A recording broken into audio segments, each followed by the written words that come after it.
Hello guys! Good evening! Si Judy Kawasoy po ito. Okay, andito tayo sa ating Nihongo lesson number 3. Okay.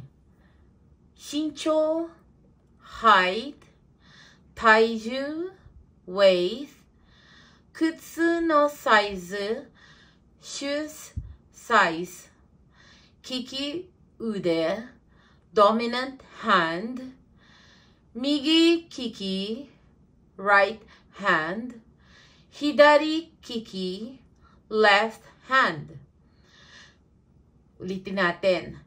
Shincho, height, taiju, weight, kutsu no size, shoes size, kiki ude, dominant hand, migi kiki, right hand, hidari kiki, left hand. Kung mapapansin nyo, may nakaguhit na pula. Bakit? Kasi, dalawang word yan eh. Yung kutsu kasi is shoes. Yung size is size. Yung no is particle yan.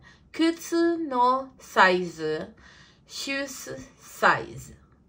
Yung kiki ude, actually, ang meaning ng kiki is makinig or narinig, ganon, or hearing.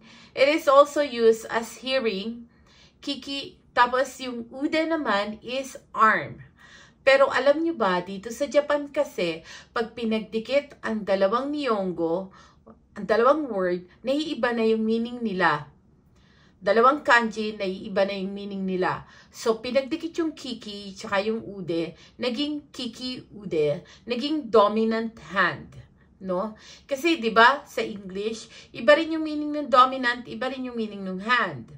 Kaya, naging dominant hand. Kiki ude, dominant hand. So, yung migi naman is right, kanan, kiki, migi kiki, right hand.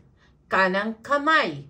Hidari is left or kaliwa, kiki, hidari kiki, kaliwang kamay, left hand.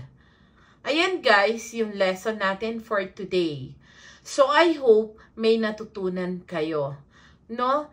Medyo masalimut lang talaga or nakakalito kapag ka nagmi-mix na yung Nihongo, yung mga words. Pag nag-mix na sila kasi, lalo na pag naka-kanji na to, malilito na kayo. Kaya minsan, pag nagbabasa ako ng kanji, word by word, talagang doon ko nagigets yung ibig niya sabihin.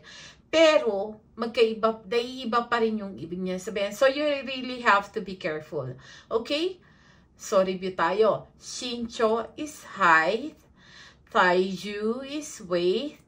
Kutsu no size, shoe size, kiki ude, dominant hand, migi kiki, right hand, hidari kiki, left hand. So guys, maraming salamat po ngayong gabi. So sana patuloy nyo subaybayan ang ating Nihongo lesson. Okay? So thank you guys. So maraming magandang gabi sa inyong lahat. Thank you po. Bye!